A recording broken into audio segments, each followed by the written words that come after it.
pledge allegiance to the flag of the United States of America and to the republic for which it stands, one nation, under God, indivisible, with liberty and justice for all.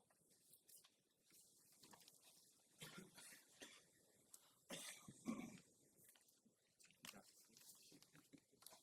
there any additions or deletions to the agenda? Okay, and any public requests for public comment, agenda-related items? Don't see any. Okay, the first item of business is to find somebody to take over this gavel and this tag for president of the Tri-Creek School Board of Trustees. And so, knowing that we need to reorganize, any nominations for president of your school board? Yes, I'd like to nominate Katie as president. Any other nominations? All in favor of Katie as your board president, say aye. Aye. Any opposed? All right, motion carries. Madam President, there you go. Thank you. Congratulations. Thank you. Thank you. All right, next item of organization is we need to vote on a vice president. So do we have any nominations for vice president? Yeah, I'd like to make a nomination of Kyle for vice president. He's not here. Okay, nomination for Kyle. Any others? Okay, all in favor of Kyle as the vice president? Aye. Aye. Motion passes. Kyle is the vice president. And nomination for secretary. I'd like to nominate my buddy Robert as secretary. Nomination for Bobby. Any others? Okay, all in favor? Aye. Aye. Welcome, Bobby, to secretary. Well, congratulations. There's your gift. That's better than Mr. Lowell. Jimmy John's. It's freaky fast. Next item on the agenda is the appointment of to the NISEC Board of Managers. And Nate Cleafish is currently our NISEC representative, and that is going to continue on for this year as long as you are willing to take that. Yep. All right, excellent. Okay, superintendent report. Yeah, I would like to. Excuse me, we need to appoint treasurer and deputy treasurer too. Oh, did I skip over that? Oh, I'm sorry. Okay. Rewind. We need to have an appointment for the corporation treasurer. Do we have any nominations for that? That would be you. So I would like to make a motion to nominate Dana as our corporation treasurer. Yes. All right. All in favor? Aye. Aye. All right, Dana. And deputy treasurer? Was that typically board president? I am nominating Kelly Mikesell Okay. Great. for that position. I was going to nominate Andy, but I think Kelly's better. Nominate, but I'm recommending that if anyone would like to make that nomination. I second that. I do as well. Okay, all in favor of Kelly Mikesell as the deputy treasurer? Aye. All right. Any others that I skipped over? No. Okay, moving on. Superintendent report. We're going to bring up the Skillman report.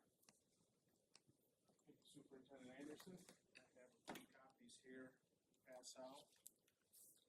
I have copies in your system. Thank you for having me tonight. Congratulations on the nominees. Happy New Year. May it be a very prosperous one this year. We are continuing well with the project. So this is board report number 10. And a few slides in, Jay, to help me out here. We're going to hit these 3 projects here real quick. Simple format, nothing new this year. With the format, progress photos and upcoming work, Lowell High School, district-wide, elementary schools, middle school, and Lowell High School. And you see the precious elevator at the North Star. It's in. It's in. So we have some commissioning to do, some phone lines, dialers, things of that nature, but it is in, and we're going to protect it and get it commissioned here within a few weeks. All right. Again, typical format on the left-hand side. I like to box in areas where we're working at. You can see we're all through the campus here, and the green boxes and the red boxes indicating what we're going to be doing for the next 4 weeks. So finish up some epoxy flooring at the North Star, start some LVT, luxurious vinyl tile, second floor of the North Star. Wrap up the bleachers here for baseball, softball, and soccer. And the maintenance building, wrap up some weapons. We will get with the town, have inspections, final occupancy inspections, and get things moved in. And nice little milestone here, that last bullet point is Holtz Road will be complete next week. Have a little bit of concrete work to do, and turned out really, really nice. Really well. With really low unforeseen costs with the soils, things of that nature in the area. Good. All right, here's your maintenance building. It's about 2,500 square feet.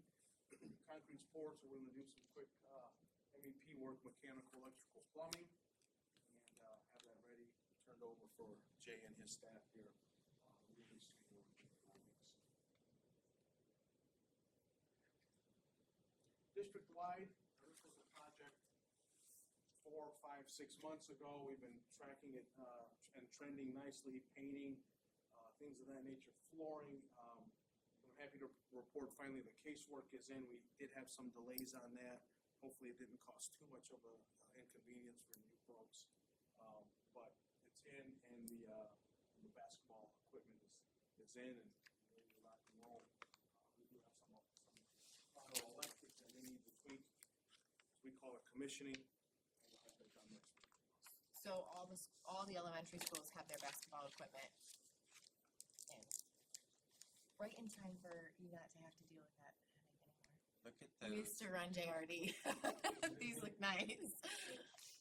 I heard feedback from the office secretaries that they really love the new layout of the office. It's more conducive to serving the public, and they appreciated that. I actually was in Three Creeks right after those went up, and it was like, oh, that looks really nice. It catches your eye. It really spruced up the color and everything. Really spruced it up. It's like brand new. Finally, the metal panels at the middle school. They are a tough animal to capture, from ordering to shop drawing to measuring, and they're finally installed. We do have to peel off the final film there and clean them up.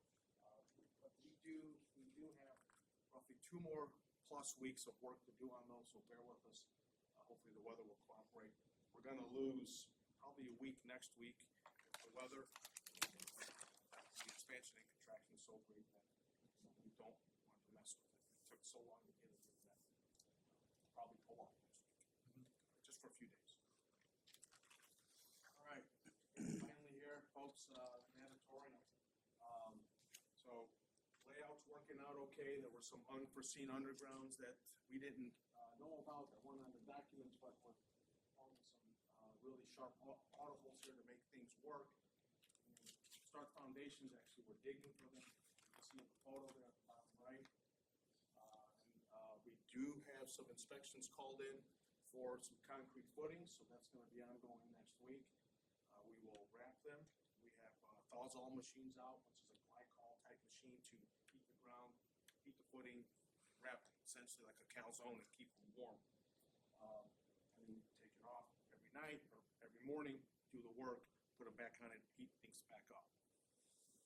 Once that goes on CMU, concrete masonry units, that'll continue for 2-3 weeks. Once the foundation gets cured out.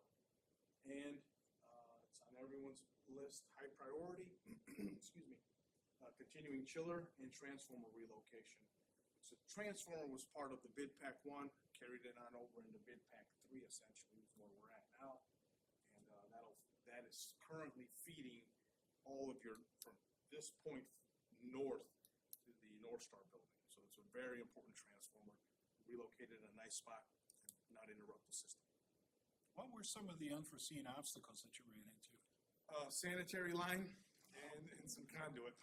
Okay, well, that's not good. Yeah, you call Holy Moly or the 411 locate, and They can only do so much. it's right there. It's located. We dig over here. So, But you got hurt, that's the big thing. everyone's safe, and everything's spliced back together the way it should be. So, it happens. It happens.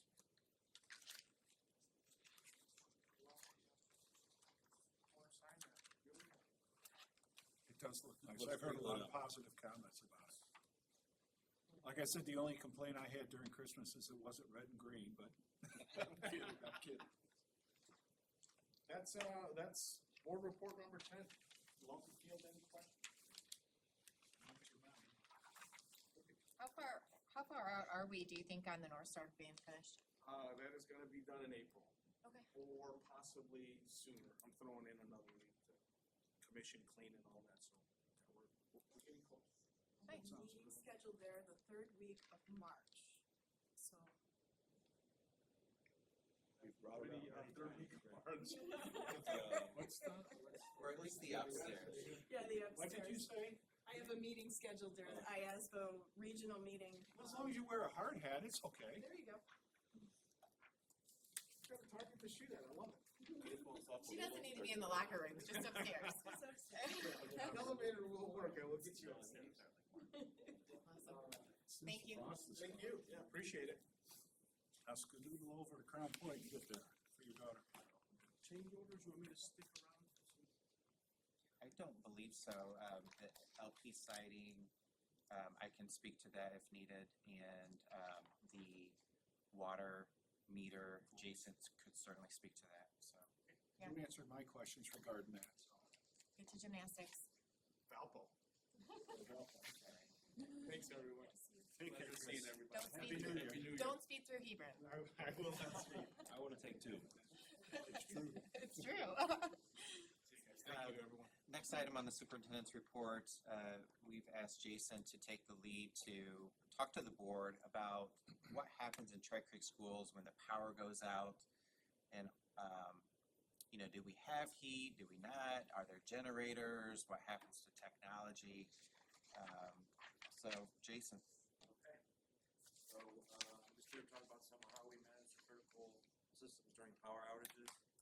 So, kind of the first steps is, when there's a power outage, either Superintendent Anderson gets a call or I do and say, hey, we're out of power. So then we try to figure out, is it an in-house issue or is it a NIPSCO issue? Almost every time it's a NIPSCO issue. So then we work off of that, so then we'll get together and see how big it's gonna, how much it's check out, or how long it's gonna last, and then we go from there if we're gonna keep the kids in, and that's more of an end of discussion. Then when the power comes back up, we certainly focus on the HVAC part of the systems. Maintenance does an inspection of all the electrical surge protectors while it's coming back up.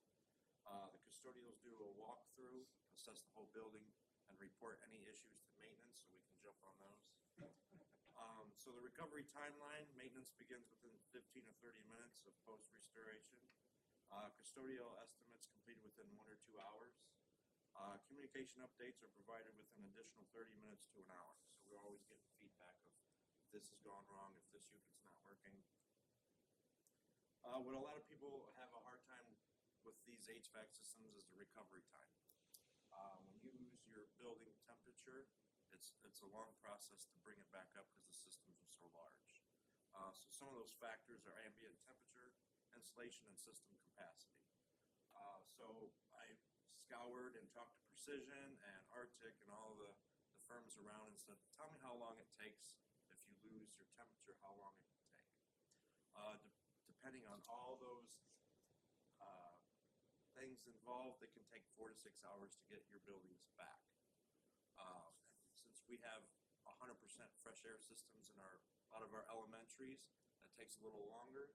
So we use fresh air to bring in, to heat up and cool down. So it can take 4 to 6 hours depending how long it's been out. Do you have a means of like maybe shutting down the outside dampers and just recirculating? With these newer systems, you can't because they'll lock themselves up because that's their airflow to heat up the air.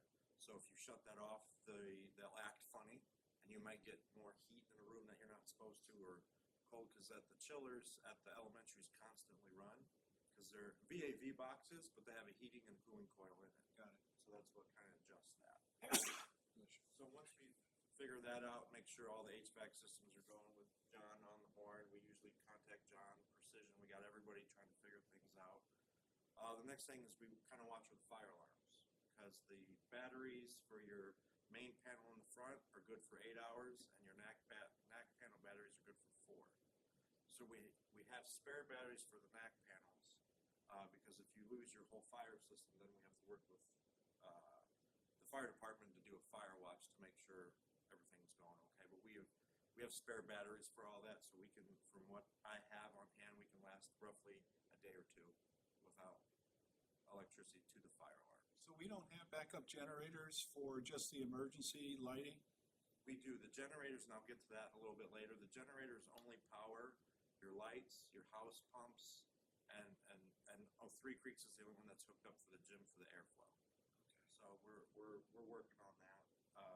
Some of the other issues, I'll have Mr. Anderson give it to you in writing, some of the security things that we don't want to get into right here.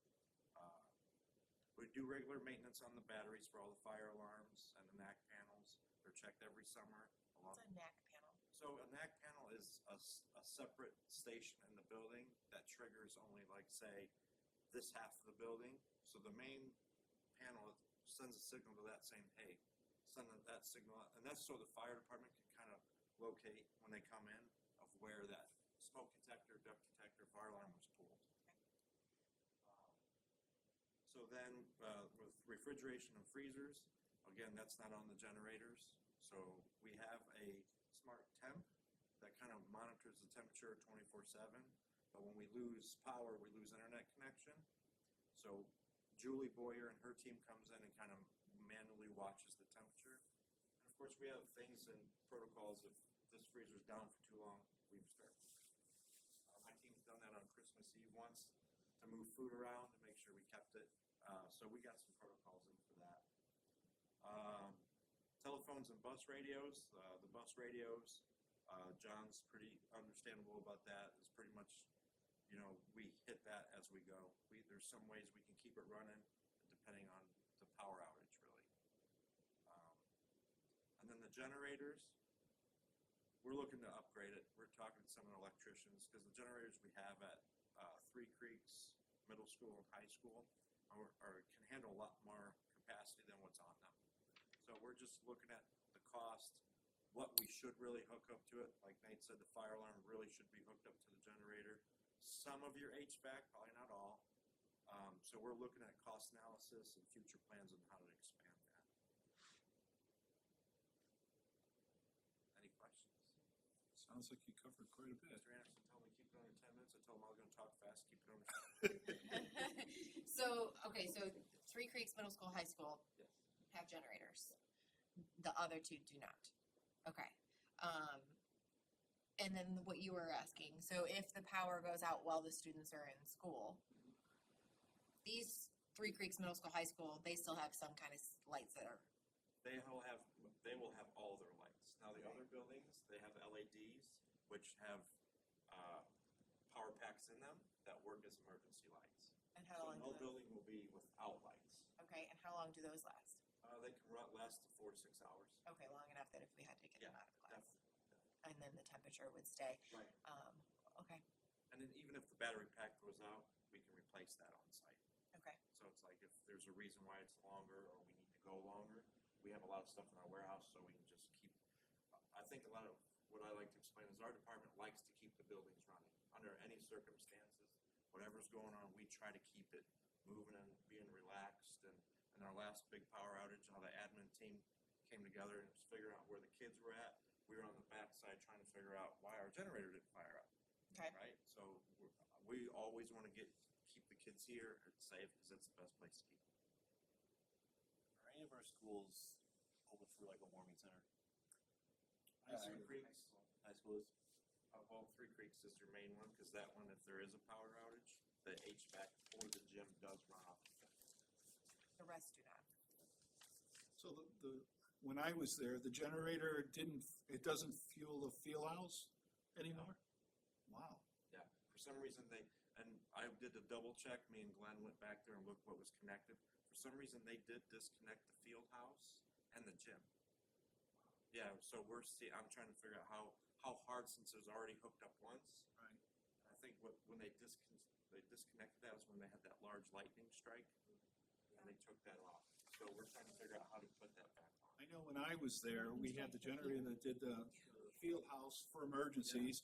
And then the kitchen had a jack for a generator can be brought They're in. still there for the refrigeration and the cooking if they need it, but we're trying to figure out how we can get the field house back online. It shouldn't be hard. That's a big, like, community, Right. safe haven. So we double checked that, and then we're trying to see what we can do with hire to, since it's already been hooked up, it shouldn't be Right, much right, effort. right. Well, thank you. Thank you very much. Thank you. The high school is the, not community warming center, but we are the emergency site for if Lowell Health center, Healthcare yeah. comes over here. Yes, yes. We Yesterday, actually used it one time. We had emergency for, remember, was it 98 or 99? We had for a week, we were shut down. The trucks were stalled on the roads. And we used that as a warming center, and people were sleeping in there for a night or two. I was snowed in, so I didn't get to see it firsthand. I was living it. Yesterday, we brought our Tri-Creek District staff together. Dr. Cleafish, you were there. Marty helped kick us off, and so got a lot of positive feedback. We had, our keynote speaker was Jimmy Cassis, who spoke on culture and how we all play a part in the organization. Absolutely. It was very enlightening, very touching. And so that's the superintendent's report. All right, board member reports. Yes, I have a report. As NICEC Board of Managers, we had our meeting last night. It was a rather somber meeting. Last month, our board president for over 20 years retired, and the kids came in, the special needs students came in and presented him with all kinds of awards. They made a video for him. Teachers came in, we had cake and ice cream, and he was very touched by all that happened. And then on New Year's Day, we got a message that he passed. And it was a shock to everybody. So during our meeting, we had a moment of silence for him on his behalf, and it was really a sad meeting. However, the rest of the business, we did the election of officers like we did tonight. We did approve the tentative student enrollment, which it has increased this year over last year. Last year, we had 4,398 total students. Or last year, we had 4,228 students. This year, we have 4,398. So we grew by 170 students. We approved S-Craft insurance, and then the tag grants. And the one that drove me crazy was the Neola bylaws. It was pages upon pages, but it's all done and everything went smoothly. Thank you for attending those for us. I did neglect to make one announcement. Okay. Am I? You can't go back now. Dan totaled the donations for 2024, and it totaled to more than $118,000. Oh, Totally gosh. That's amazing. Yeah. We Wow, have a very generous community. wow. Yeah. That's great news. Any other board member reports? Okay. Moving on to business consent items, we'll do them together. Can I have a motion to approve the minutes of the meeting held on Thursday, December 12th, 2024, and approve payroll and claims? I'll make a motion to approve the minutes and payroll and claims. Motion, do I have a second? I'll second. Motion and a second. Any further discussion or questions? Okay, all in favor? Aye. Opposed? Motion passes. Personnel, approve the personnel report dated Thursday, January 9th, 2025. Can I have a motion? I'll make a motion to approve the personnel report. I'll second. Motion and a second. Any further discussion? All in favor? Aye. Opposed? Motion passes. Business operations, approve the Tri-Creek School Board of Trustees meeting schedule for 2025. Do I have a motion? I'll make a motion. Second? Second. Motion and a second. Any further discussion? I'll go ahead and point out that we are moving these meetings from having 2 regular meetings a month to reducing it to 1 regular meeting a month. And it will be the second Thursday typically of the month unless there was holidays or breaks. So taking it down to 1 unless there's a special need for anything. All right. I have a motion and a second. All in favor? Aye. Aye. Opposed? Motion passes. Authorize the administration to declare specific furniture and equipment as outdated and authorize the disposal of said outdated furniture and equipment at auction. Do I have a motion? I'll make a motion. Motion. Do I have a second? I'll second. Motion and a second. Any further discussion? All in favor? Aye. Aye. Opposed? Motion passes. I would like to say thank you for donating some of that to NICEC. I mean, it may not have been useful for us, but NICEC really appreciated it. Instead of throwing it in the dumpster, for sure. All right, number 3, approve the overnight study trip for the Lowell High School Red Devil manufacturing students to participate in the 2025 Indiana High School Precision Machining Competition at Vincennes University Technology Center, February 21st to 22nd, 2025. Do I have a motion? I'll make a motion to approve the study trip. Motion and a second. Any further discussion? I hope that the team does as well as they typically do and enjoys their time. This is always great to hear about when they come back. Motion and second. Any further discussion? All in favor? Aye. Aye. Any opposed? Motion passes. Approve the overnight athletic trip for the Lowell High School boys on the wrestling team who qualified to participate in the ISWCA Team State Duels at Franklin Community High School, January 10th to 11th. That's tomorrow and Saturday. Do I have a motion? I'll make a motion to approve the athletic trip. I'll second. Motion and a second. Any further discussion? All in favor? Aye. Aye. Motion passes. Oh, any opposed? No. Motion passes.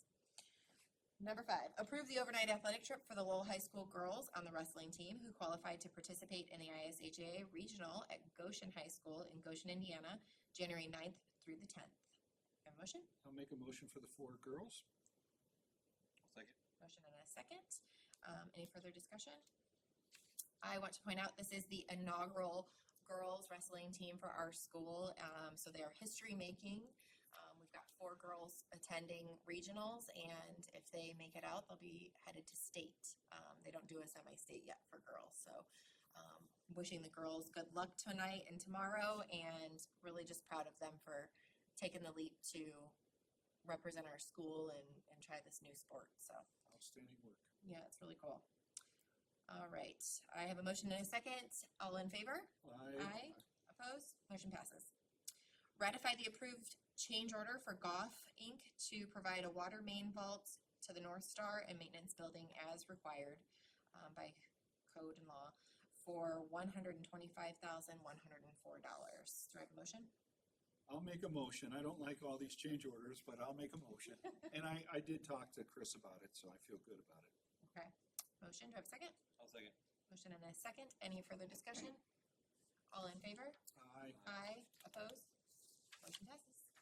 Number 7, approve the change order for Goff to provide smart siding to the dugouts and tennis platform for $70,706. Do I have a motion? I'll make a motion to approve smart siding. Motion. Do I have a second? Second. Motion and a second. Any further discussion?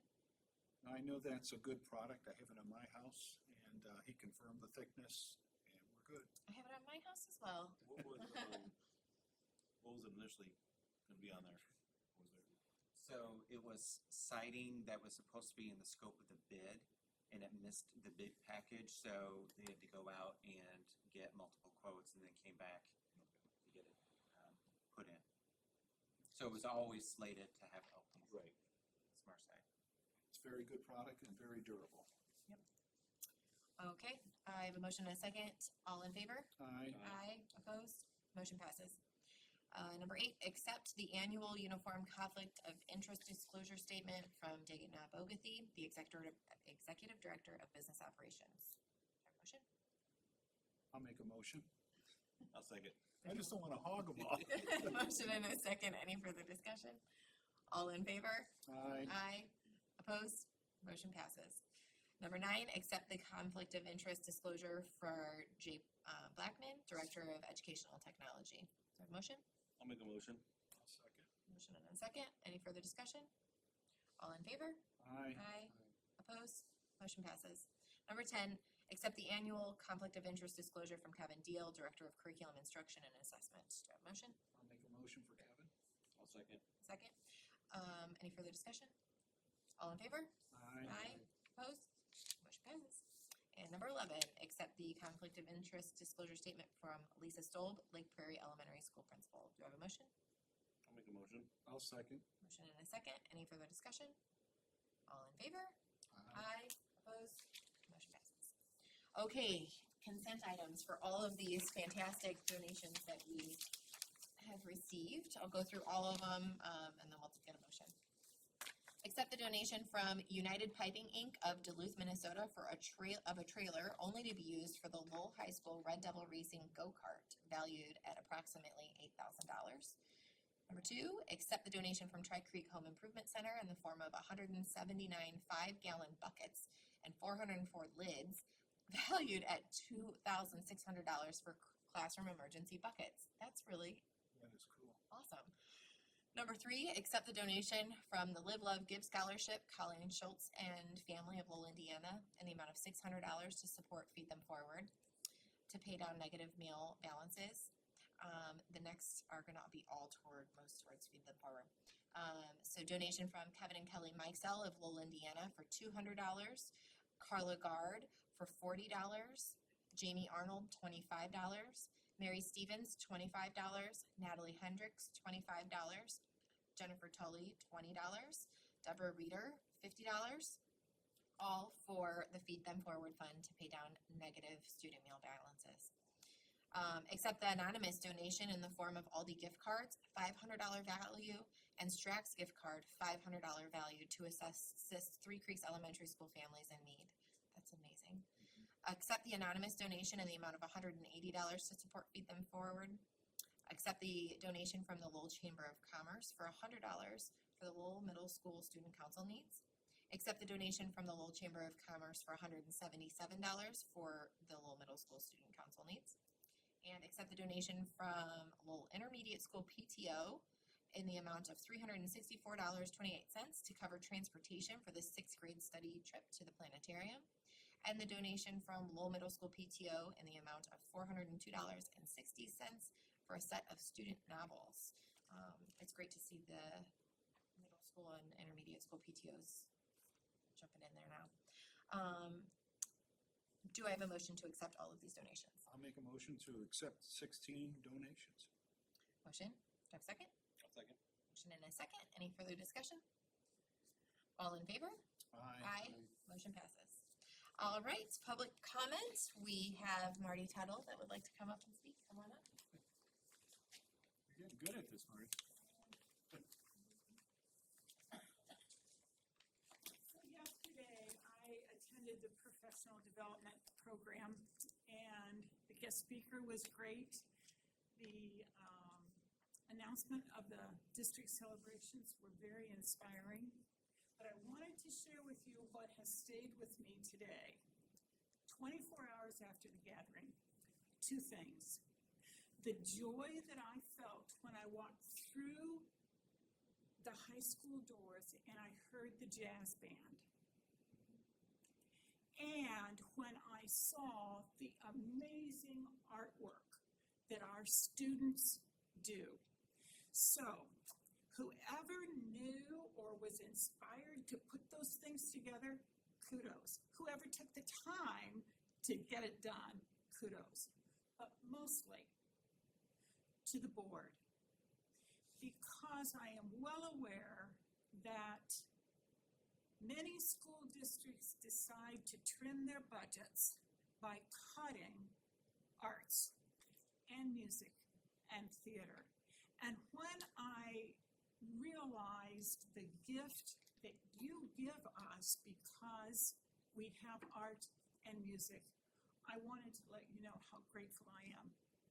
It is essential. The arts are so essential for student learning, but it also is great for our community.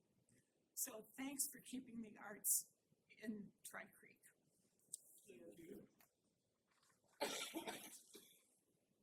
I have to agree with you. I made the very last little bit of that presentation, and it was very amazing to see all of that artwork in there. We have some really good artists.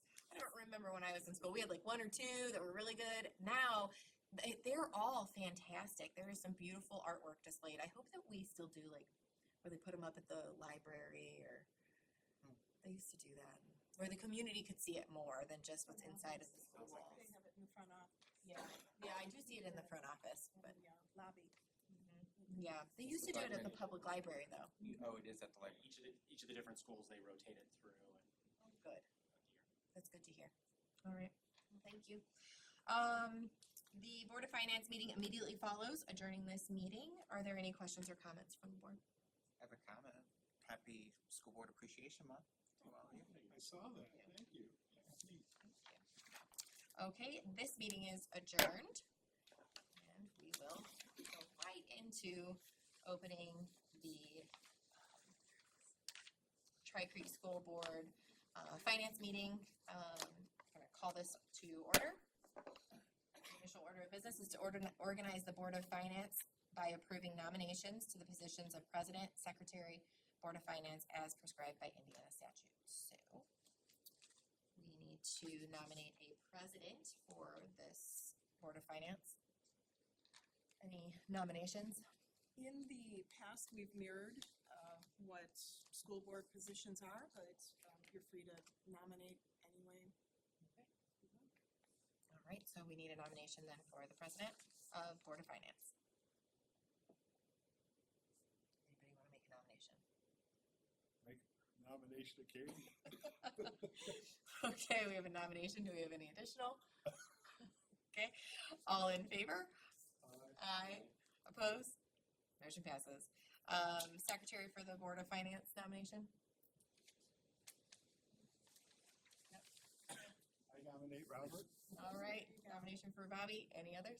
Okay. All in favor? Aye. Opposed? Yes. Okay, presentation of the investment report for calendar year 2024.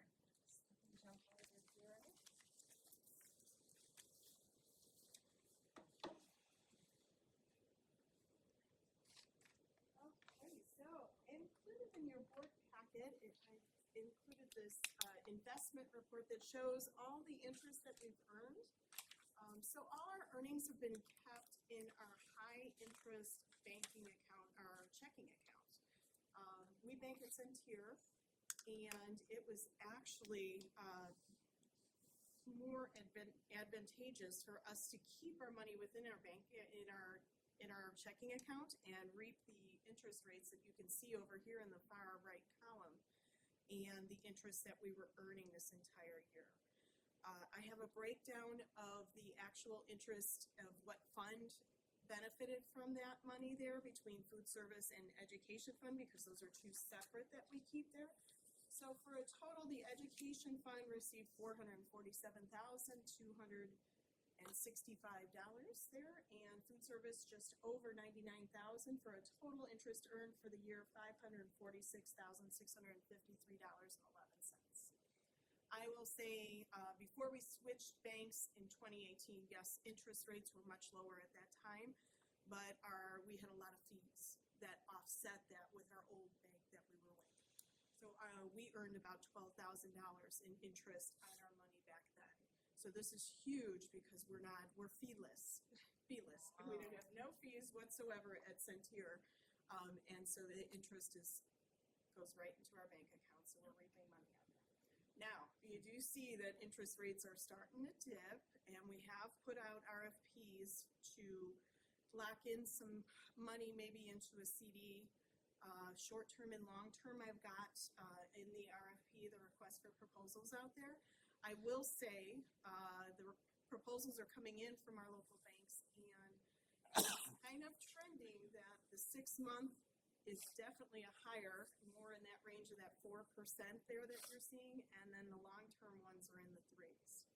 So they are definitely keeping that long-term. They want to drive you towards the short-term because, again, that's just showing who knows where the market's going to go, and so it's the gamble on them. So I will bring that to you in the February board meeting, a recommendation of where to place our money to reap that benefit, because we're relying on this $546,000, and I don't want to take too much of a hit, but I know we are.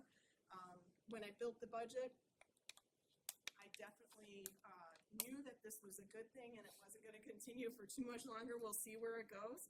I believe I only included about 200,000 in the budget for our interest going forward. So I knew, there was gonna be a change in the future.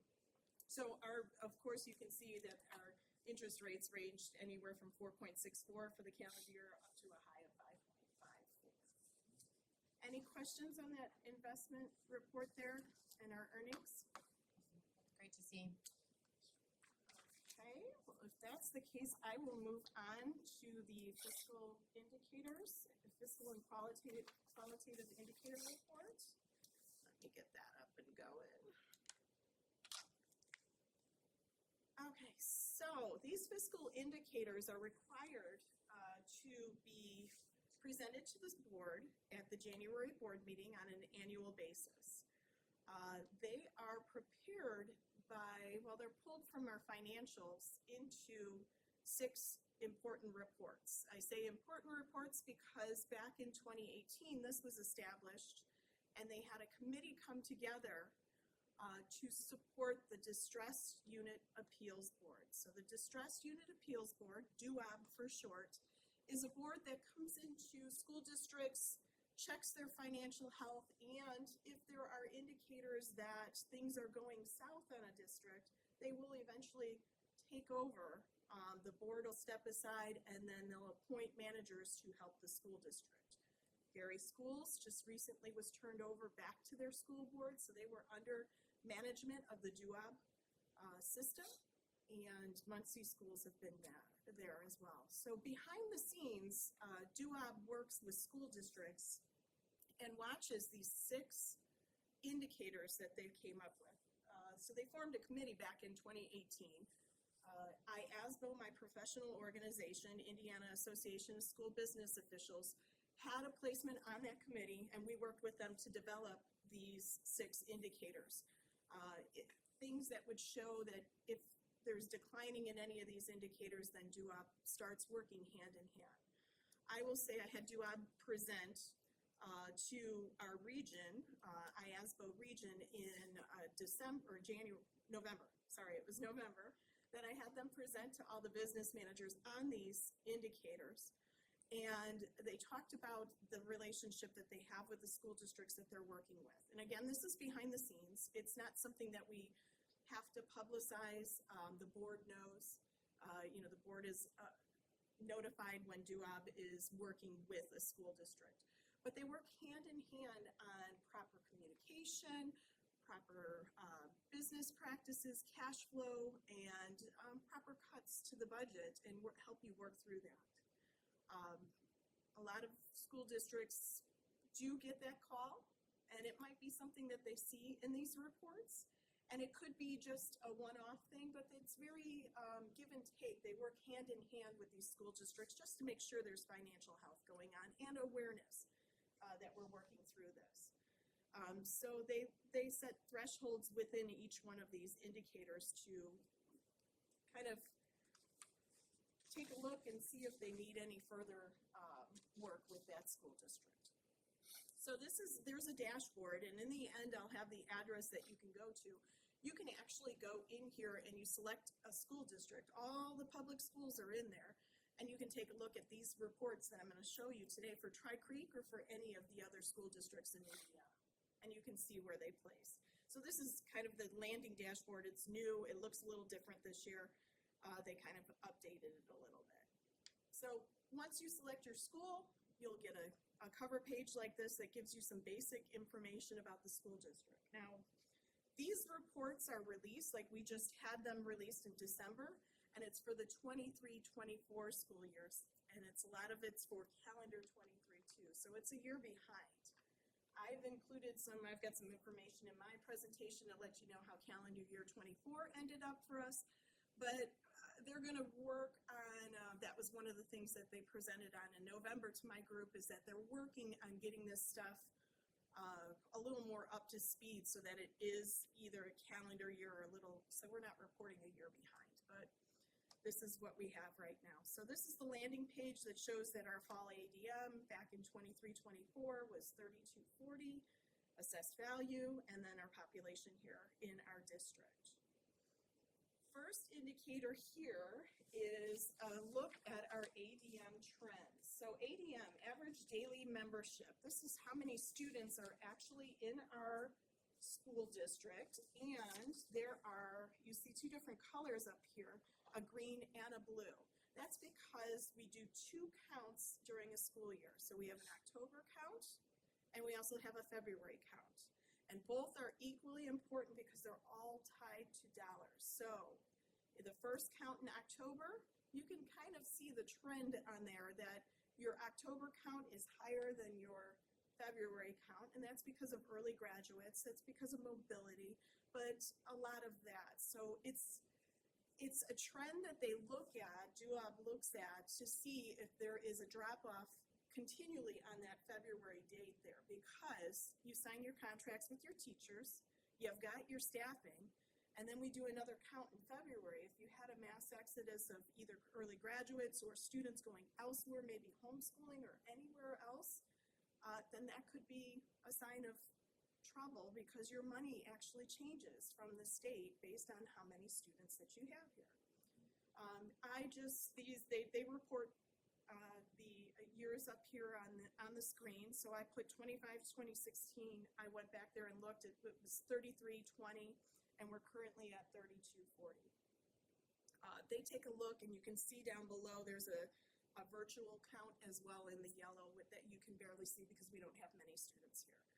I dove a little deeper in this, and I always show this slide at my budget presentation, but this shows our 24-25 numbers because, again, we only went to that 3240 for 23-24. So we went up 16 students, and I have all years here on here for the 15 years. I tried to do a 15-year look back to see trends and see what we're looking at. The pluses and minuses are within the bars there of how many we did year over year. So you can see we had a decline during those years of 14, 15, 15, 16. You can even see the COVID year there where we had pandemic in 2020, 2021, down 86. And then you see the flip of when we opened our schools, plus 77. Those were kindergartners that got retained and maybe they were 6 years old when they entered the following year because we did have that decrease happened when I was gone. Yeah, yes, Nate, you always point that out. And so, yeah, right when I got here. So, what that says. But yes, so the difference in this 15-year drop is 344 students down since 10-11, which if those students were on the books, or not necessarily those students, but if we were at that level of 3,600 students here, that would have been an estimated right around $2.7 million more in our budget. So that's why DUOB looks at your ADM, because when you're on the decline, it's hard to cut services as quickly as maybe students leave because they don't always leave in one grade level, so you can't cut a teacher easily or a staff member or cut services in any way. The next slide here, this just shows revenue type. And they look at this because they're looking to see how dependent you are on certain types of revenue and the potential for it to continue.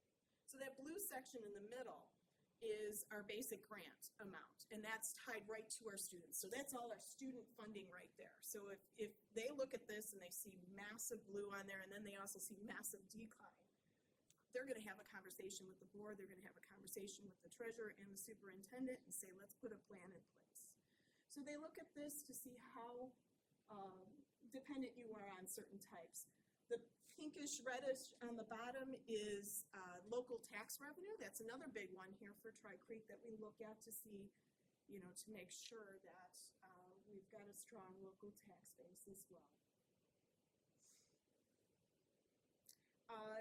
And it says operating referendum revenue up there. Of course, we don't have any light blue showing that because we don't have the referendum, but it's up there, and it's, this is for, it's the standard for other school districts. If they had it, it would be shown up there. This one, indicator number 3, I think it is, it shows fund balances. Anything above the line is a positive fund. Anything everything below is a negative fund. So there, we have two negative funds below the line pretty much. Here are greens and yellows. That's federal money, and that is just money that we submitted for reimbursement. We just didn't get it in time by the end of the school year. So I'll say that green one is ESSER, and then the other one is our title. So we had reimbursements in there, and that's the way they work. You spend the money, and then you request the reimbursement.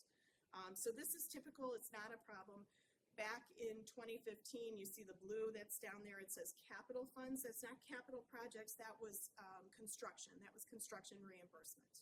So we had a large construction project going on in 2015, and we were waiting for reimbursement from the bonds. So things like that. I will say that DUAB will look at a report. They'll see something like this, and they don't know the story behind it. They don't know the why. So they pick up the phone and say, "Hey, Dana, what's going on here? Why is this below the line? What are you waiting for?" And that's when you have your conversations of this is why it's going on like that. This one shows annual surplus and deficit. So you've got expenses and revenues between green and blue. The yellow just shows if it's positive for adding to cash balance or negative. If it's below the line, it's negative. You're decreasing cash balance. If you're above it, then you're actually putting a surplus towards your cash balance. So in 2023, we were pretty much level between our revenue and our expenditure. I think we had a deficit, I believe it was $120,000 deficit in total funds, all combined. So we are leveling out here. The year before, we were definitely more positive in 2022 than our expenditures, but that includes our federal stimulus money. So we were spending more on the onset, or we were receiving more revenue than we were spending in 2022. This one is fund balance as a percentage of expenditure. So this is what you're looking at as far as cash balance and your reserves of what you actually have. So if you were to just take expenses and divide them out and say we're going to spend every month of the year over 12 years, or 12 months, if we were going to spend our money equally every month, it would be 8.3% of your expenditures that you would need for 1 month of survival, let's say that. That is not realistic to have at least 1 month of reserves. The prudent number is 16%, and that's recommended by DUAB.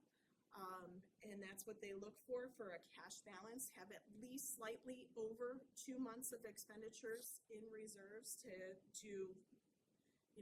be in healthy condition. So you can see in 2023, we were 23.1%.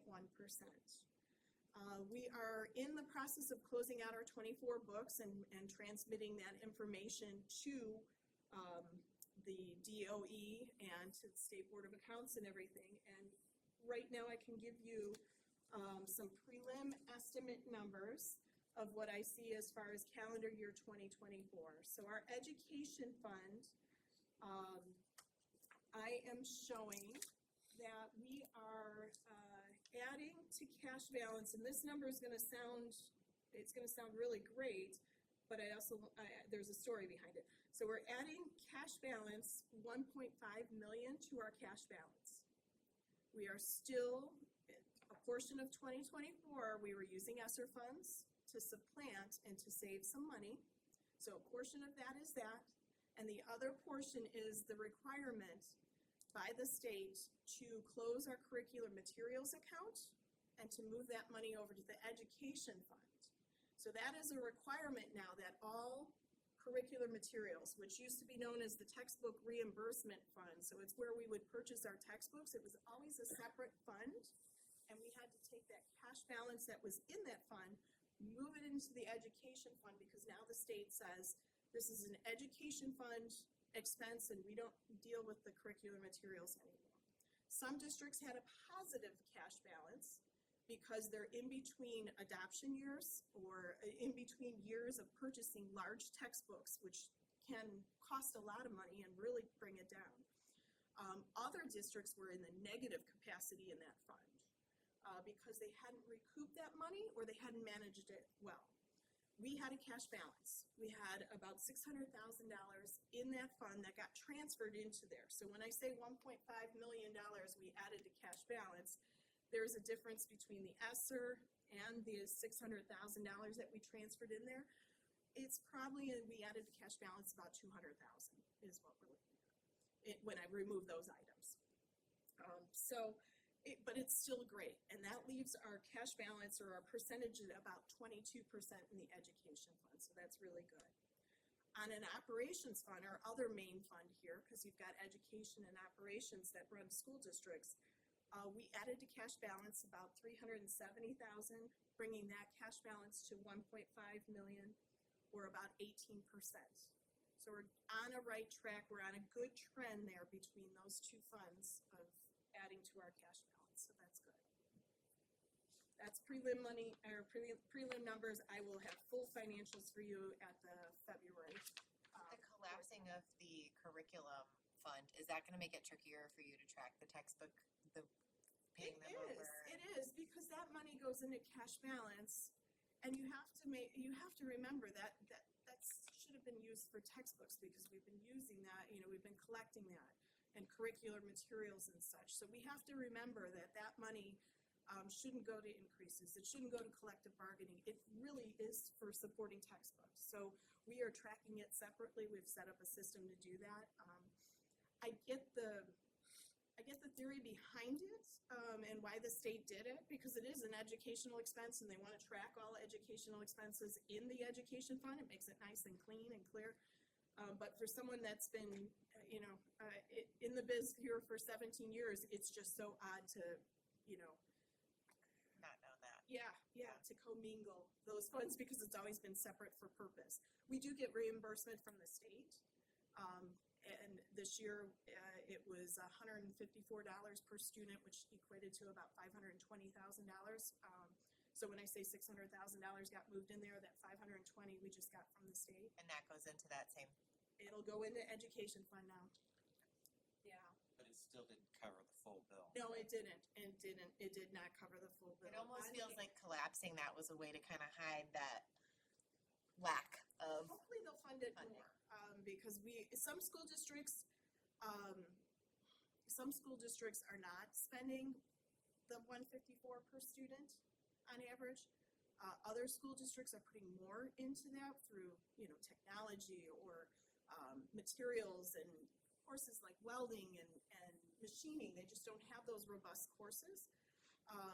We are definitely on the higher end, but we're within our pack here in Lake County as far as how much per student it costs to educate. On average, about $225, and we got $154. So there's a deficit there between that, which the education fund will make up.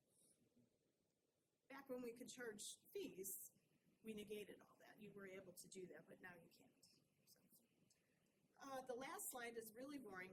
This one is operating referendum fund. I have to show it, but if you had a referendum, you would have information on there. Next thing, these are not required slides, but I thought they were good information to show you. This is a tax rate history for Tri-Creek schools from 2004 to current here. So you can see the highs, a mid-year. I put 2013 on there because that's when I got here. So I just wanted to put that on there, and you can see in the last few years, from 2013 to 2025, that it's been steady. It's been we've been working to keep that tax rate at the same tax rate there of $1.05 in that rate, and we have done that for the last 3 years. We've been able to do that. So this is just the history here of our tax rate. So the average for the last 22 years that are on screen, 1.151, and we're at $1.05 right now. If we take a look at that as far as comparison to other school districts in our county, the 16 school districts here, Tri-Creek is the 6th lowest tax rate out of 16 Lake County school districts. Many of these have referendum rates that are within their tax rate right here, but we are 6th from the bottom there, right behind Hanover, in between Hanover and Maryville as far as tax rate here. So this is where you can find that fiscal indicator report. I'll leave that up on screen for a little bit here. And you can go and run for any other school district in the state and see where they stand as far as their indicators. I wanted to show you a couple slides here that we've been able to take a look at here. So this is within your ADM count, your average daily membership, and your student body enrollment here, you have transfers. Those are students that actually live in our district and that are going somewhere else out of our school district. There's three categories up here: parent choice, charter schools, and choice scholarship. Parent choice would be parent choice to place in another district, like open enrollment, another open enrollment district. Charter, of course, is a charter school, and choice scholarship is the voucher program, which is the red line here that you can see the spike going up. So vouchers here, we have 270 students on our fall count for 24-25 that have taken advantage of the choice scholarship or the vouchers and are attending school outside of Tri-Creek. Is that included in here? I didn't see it. Yes, I believe so. I have another one that I didn't include that I will pop up here, but the second page actually shows where these students are going. So here, that's what I've just put up on screen. So our fall count that I was just saying, 270 students total. This is what I've got up on screen is charter schools. So these are the charter schools, the 38 charter schools that was on the previous screen here. So these are the charter schools that they're hitting, the big one being here, Indiana Connections Academy. If I page up, here's your vouchers. We've got 11 going to Andreans, 70 going to Crown Point Christian, DeMott Schools, Christian School 28, 20 going to Ileana Christian. I'm just jumping to the double digits here. St. John Evangelist for 19. St. Mary Catholic in Crown Point, and Trinity Lutheran. You've got a DeMott Christian again, high school, and then down below for the 270. So that's the breakdown of where people are using their vouchers right now. And they're residents of Tri-Creek School District, but attending elsewhere. A lot of those at the Crown Point Christian School, because that's only till K-8. freshman year, right? Yeah. So we could get, Yes. some of those would come back to here for high school. I know If they there's a don't couple jump down here the that, street and go to Yeah, Ileana, Ileana. or, yeah, so there's an Right. opportunity with that. We have a lot more to offer than they do with our Red Devil Trades building, with our athletics facility, and a lot more extra clubs and AP courses and such too, so. This is a really great. And this is the parent choice, this is the open enrollments that are leaving our school district to go different ways. I will say some of these school districts, you'll feel like, where's Cloverdale or Clarksville? Those are online districts. There's an online district way down south that is just snagging kids left and right and things like that. So some of those are just that. MSD Boone, 24. Down there, North Newton 6. is that Indiana Connections Academy, is that a online one too? MSD Boone is Hebron, right? Yes, I know it well. I didn't realize. So they were open that's enrollment. the transfer students. My other one, which I didn't include in the board packet because I got this together yesterday. This one is showing our open enrollment. So this is students that are outside of Tri-Creek that are attending here under our open enrollment guidelines. So you can see in 24-25, we had 102 students. We've got 102 students on the books that are outside of our school district attending here. I believe 47, I think it was, are new this year.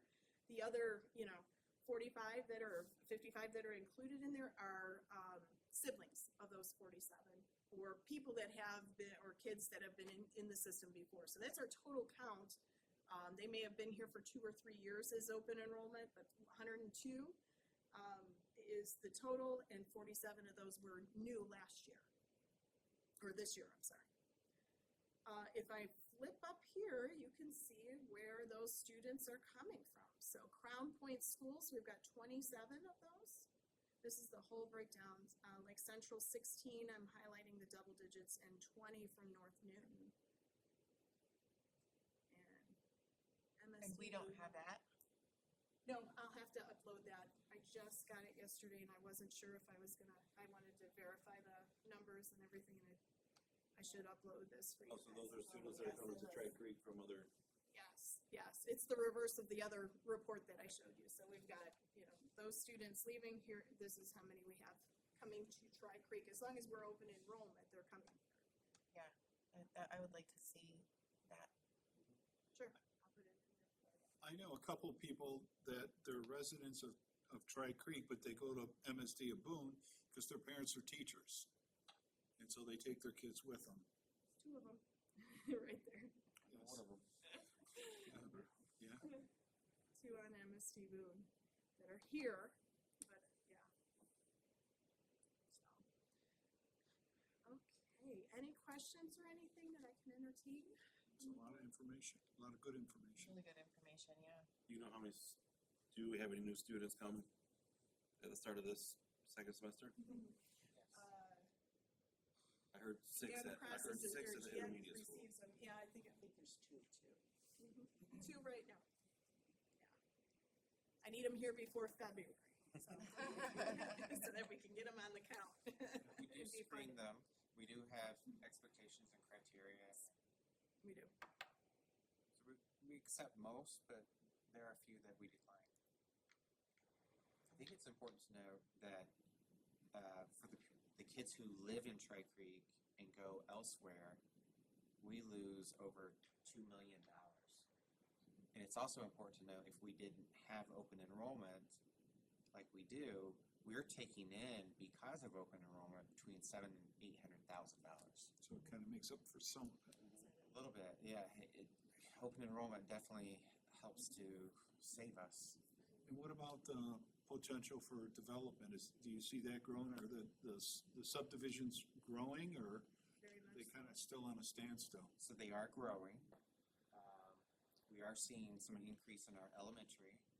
When we did our demographic report approximately 3-4 years ago, they can only predict elementary ages out 5 years for the enrollment. So we're almost that 5th year where it's an unknown question mark, but the subdivisions are definitely going up. That's good. That's good. I think it's just, this shows us the new realm that we're going into with education and the voucher system, and it now is a competitive market for students, and so we have to be ultra on top of our game about what we're offering, having the best, education possible and opportunities for our students, and that's going to continue to keep people here and draw more people in, because it is now an open market for students to have many opportunities, families have many options, and so we have to make sure that we're the best option. We definitely stand out. And And you see the impact of the expanded voucher qualification in the 23-24 school year. They raised the annual household income level to $225,000. If your annual household income level was less than that amount, you qualified for the voucher to take to any private school. And so you really saw a jump in those numbers. The 3 biggest places that they went were Trinity Lutheran, Crown Point Christian, and Ileana Christian. But they are also talking about eliminating that and applying it for all students. Yes, which goes back to reiterate what Katie just said. It's becoming a competitive market. And that's okay. It keeps us on our A game. I was just gonna say, something we often say in like the wrestling room is iron sharpens iron. And we will continue to stay sharp, and we've got the best staff and teachers and community, and we'll keep that sharp. I think a good investment in promoting the school out on the internet and just talking about some, when the construction's all done, showing the pictures. Pictures are better than words. And if that can go across state lines, you draw a lot more people here. Celebrating successes. You have hear two a lot of- factions in our community. You have growth and anti-growth. Well, hear a I lot agree. of, Indiana 105, couple schools I hear on there for open enrollment. Is there any research on Why, people go to different schools, not here? sometimes it's Religious. sports. Is it just anecdotal, or is there actually like an exit interview or some kind of questionnaire, like what? COVID was a big example of mask, no mask, and, you saw how enrollment was affected. That is the next layer of it. Can we survey those that leave?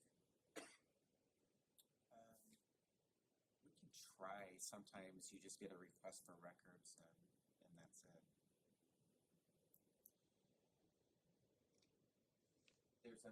There's movement. There are false narratives out there that, for example, when critical race theory was big and going around and how we were indoctrinating kids, it doesn't mean that it doesn't happen everywhere, but there was this false narrative that it was happening everywhere. And so you have had several families that they removed their kids from public education and sent them to private school. Furries, so that schools were putting in litter boxes for the kids who identified as cats. And that was the narrative that's happening in public schools. Well, I can't say whether or not, but that was not mainstream, and it definitely wasn't Tri Creek. When a student leaves to go from our district to another, do they not call back and ask if that student's leaving in good standings? For expulsion and suspensions and attendance. Okay, just those three. Okay. What is the name of the school in town? Do you know? Oh, is that the Baptist Academy, maybe? The, off of, kind of across from the VFW. And What is, Baptist Academy. It's a Baptist school. I was wondering There's if, like 10 kids in it. I was curious if they were on here to see how many. Are there more than 10? Yeah, my nephew went there.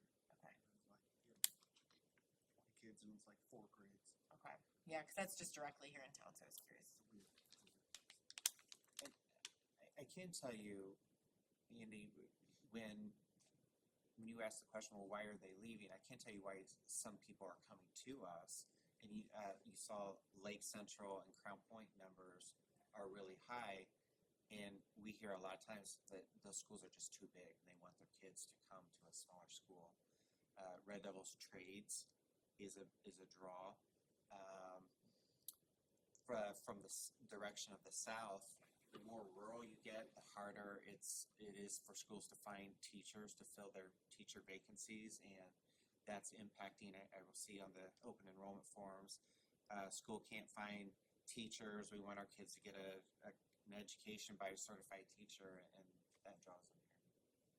Yeah, I was just wondering, maybe this isn't region specific, but more national, and so maybe there is already, it's already done the legwork, so that then if you're doing marketing efforts, they're a little bit more targeted. The academic achievement, I can tell you, is starting to get out into our county, and the accolades that we're getting for academic achievement, and I hear people that we see that Tri Creek is providing really good education. And the more positive our sports news that we're getting, you see people coming in to be a part of. People want to be a part of a winning team. Yeah. Whether it be academics, sports, fine arts, trades.